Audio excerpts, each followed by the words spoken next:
इथे मी शेवगा घेतलेला आहे, तर आपल्याला शेवगा कट करून घ्यायचा आहे. अगदी व्हिडिओमध्ये दाखवते त्या पद्धतीने करा. तर आपल्याला मोठे मोठे शेवग्याचे तुकडे करायचे आणि त्यावरचे आपल्याला शिरा काढून घ्यायचे आहेत. तर चला, इथे मी शेवगा सगळा कट करून घेते. तोपर्यंत तुम्ही माझ्या चॅनलवर नवीन आला असेल ना, तर प्लीज माझ्या चॅनलला एक सबस्क्राईब नक्कीच करा. तर चला, इथे मी सगळा शेवगा कट करून घेणार आहे. आज आपण चमचमीत अशी शेवग्याची रेसिपी पाहणार आहोत. शेवगा करण्याची पद्धत प्रत्येकाची वेगळी आहे, तर तुम्ही माझ्या पद्धतीने शेवगा करून तर पहा. तर इथे सगळा शेवगा कट झालेला आहे, तर आपल्याला एका भांड्यामध्ये घेऊन स्वच्छ धुवून घ्यायचं आहे. तर चला, शेवग्याचं एका साईडला ठेवूया, तोपर्यंत आपण दुसरी तयारी करूया. तर इथे मी कढई गरम करून घेतलेली आहे. कढईमध्ये आपल्याला थोडंसं तेल घालायचं आहे. तेल गरम झालं की त्यामध्ये आपल्याला सुक्कं खोबरं घालायचं आहे. तर इथे मी अर्धी वाटी सुक्कं खोबरं घातलेलं आहे. खोबरं घातल्यानंतर तेलावर आपल्याला लाल होईपर्यंत तळून घ्यायचं आहे. तेलावर खोबरं छान तळलं की भाजीला रंग देखील खूप छान येतो. तर इथे पाहू शकता तुम्ही, खोबरं अगदी तेलावर मस्त असं तळलेलं आहे. तर त्यानंतर एका प्लेटमध्ये मी काढून घेते आणि त्याच तेलामध्ये आपल्याला एक कांदा घालायचा. इथे मी मोठ्या आकाराचा कांदा घेतला होता, मोठाच कट करून घेतलेला आहे. तर तेलावर कांदा घातल्यानंतर कांदासुद्धा आपल्याला लाल होईपर्यंत परतवून घ्यायचा आहे. तर इथे पाहू शकता तुम्ही, कांद्याचा रंग देखील बदललेला आहे. तर कांदा परतला की त्यावरती आपल्याला एक छोट्या आकाराचा टोमॅटो घालायचा आहे. टोमॅटोनी ह्या भाजीला चव अगदी भन्नाट येते. तर ही भाजी करताना नक्कीच टोमॅटोचा वापर करा. तर टोमॅटो घातलं की आपल्याला थोडीशी कोथिंबीर घालायची आहे. कोथिंबीर घातल्यानंतर आलं घालायचं आहे.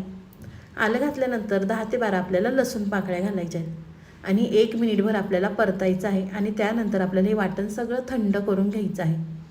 तर इथे मी वाटण थंड करून घेतलेलं आहे. वाटण थंड झालं की आपल्याला इथे एक मिक्सरचं भांडं घ्यायचं आहे. मिक्सरच्या भांड्यामध्ये आपल्याला ते सगळं वाटण घ्यायचं आहे आणि बारीक असं आपल्याला वाटून घ्यायचं आहे.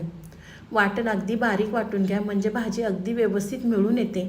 तरी ते पाहू शकता तुम्ही, मी वाटण अगदी बारीक वाटून घेतलेलं आहे.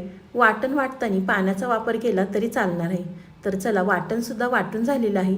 तर त्याच कढईमध्ये आपल्याला भाजी करायची आहे.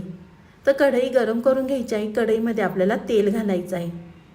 तोपर्यंत तुम्ही माझा व्हिडिओ इथपर्यंत पाहिलाच आहे. अजूनसुद्धा व्हिडिओला लाईक केलं नसेल तर प्लीज एक लाईक नक्कीच करा.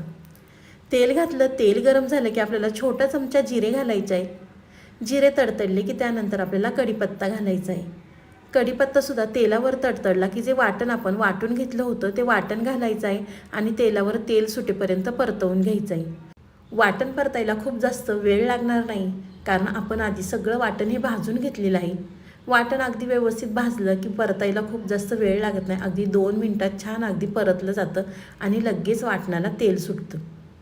आपल्या चॅनलवर खूप साऱ्या शेवग्याच्या रेसिपी आहेत, त्यासुद्धा अगदी सोप्या पद्धतीने. तर इथे पाहू शकता तुम्ही, वाटण अगदी छान व्यवस्थित परतलेलं आहे.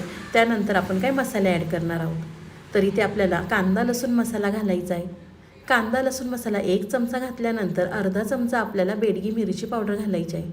अर्धा चमचा मिरची पावडर घालायची आहे. मिरची पावडर घातल्यानंतर आपल्याला छोटा 1 चमचा मटण मसाला घालायचा आहे. अर्धा चमचा हळद घालायचा आहे. तुम्ही कांदा मसाल्याच्या ऐवजी घरातला साठवणीतला मसाला वापरला तरी या ठिकाणी चालणार आहे. त्यानेसुद्धा अगदी भाजी मस्त टेस्टी लागते. तर मसाले घातले की मसालेसुद्धा आपल्याला 1 मिनिटभर परतवून घ्यायचे आहे. मसाले परतले की त्यामध्ये आपल्याला थोडंसं हिंग घालायचं आहे. तर तेलामध्ये हिंग घालायचे मी विसरले, तर तुम्ही तेलामध्येच हिंग घाला. हिंग घातलं की परत आपल्याला व्यवस्थित मिक्स करून घ्यायचं आहे. आणि आपण शेवगा कट करून धुवून घेतला होता, तो आपल्याला शेवगा घालायचा आहे. शेवगा घातल्यानंतर इथे मी 2 चमचे मुगाची डाळ भिजवून घेतली होती, तर आपल्याला मुगाची डाळ घालायची आहे. मुगाची डाळ घातल्याने हा शेवगा अगदी अप्रतिम लागतो. तर तुम्ही शेवग्याची भाजी करत असाल तर नक्कीच एकदा मुगाची डाळ घालून करा. शेवगा आणि मुगाची डाळ घातल्यानंतर परत आपल्याला छान व्यवस्थित मिक्स करून घ्यायचं आहे. इथे मी 10 मिनिटं मुगाची डाळ फक्त भिजवून घेतली होती. तुम्ही मुगाच्या डाळीच्या ऐवजी हरभऱ्याची डाळ किंवा मसूरची डाळसुद्धा घालू शकता. त्या दोन्हीसुद्धा डाळी घातल्याने शेवगा खरंच खूप छान लागतो. तर शेवगा आणि डाळ घातल्यानंतर परत आपल्याला व्यवस्थित मिक्स करून घ्यायचं आहे. मिक्स केल्यानंतर आपल्याला त्यामध्ये पाणी घालायचं आहे. तुम्ही जर या पद्धतीने शेवग्याची भाजी केली ना, तर एका भाकरीच्या ऐवजी 2 भाकरी नक्कीच खाताल. ते सुद्धा चुरून अगदी चमचमीत लागते ही शेवग्याची भाजी. तर इथे मी थोडंसं मिक्सरचं भांडं विसळून पाणी घातलेलं आहे. तर आपल्याला भाजीमध्ये गरम पाणीच घालायचं आहे. कोणतीही रस्सा भाजी करताना त्यामध्ये गरम पाणीच वापरा. गरम पाण्याने भाजीला तर्री देखील छान येते आणि भाजीची टेस्ट अगदी छान होते. तर पाणी घातलं की तुम्ही तुमच्या गरजेनुसार पाणी कमी जास्त करू शकता. पण आपल्याला शेवगा शिजवून घ्यायचा आहे, त्यासाठी आपल्याला थोडंसं पाणी इथे जास्त घालायचं आहे. तर इथे मी पाणी घालते आणि व्यवस्थित मिक्स करून घेते. तर तुम्ही पाहू शकता भाजीला रंग देखील खूप सुंदर आलेला आहे. पाणी घातलं की व्यवस्थित मिक्स केलं की त्यामध्ये आपल्याला चवीनुसार मीठ घालायचं आहे आणि मस्त असा शेवगा आपल्याला शिजवून घ्यायचा आहे. मीठ घातलं की परत व्यवस्थित मिक्स करून घेऊया आणि शेवगा मस्त असा आपल्याला शिजवून घ्यायचा आहे.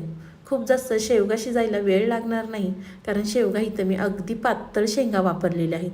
तर इथे पाहू शकता तुम्ही शेवगा अगदी मस्त शिजलेला आहे आणि भाजीला तर्रीसुद्धा खूप सुंदर आलेली आहे. अशी जर शेवग्याची भाजी केली ना तर शेवगा नको नको म्हणणारेसुद्धा मागून मागून खातील, एवढा भन्नाट चवीचा हा शेवगा होतो. एकदा माझ्या पद्धतीने करून पहा, मग मला कमेंटमध्ये सांगा की तुमची शेवग्याची भाजी कशी झाली ते. तर इथे मी तुम्हाला शेवगा शिजला की नाही ते दाखवते. तर थोडासा गरम होता पण शेवगा अगदी व्यवस्थित शिजलेला आहे. तर तुम्हाला ही माझी आजची रेसिपी कशी वाटली ती मला नक्कीच कमेंट करून कळवा. व्हिडिओ आवडला तर व्हिडिओला लाईक, कमेंट, सबस्क्राईब करायला विसरू नका. तुम्ही माझा व्हिडिओ कोणत्या शहरातनं पाहता ते सुद्धा मला कमेंट करून नक्कीच कळवा. तर चला पुन्हा भेटूया असाच एक छानसा व्हिडिओ घेऊन. तोपर्यंत बाय.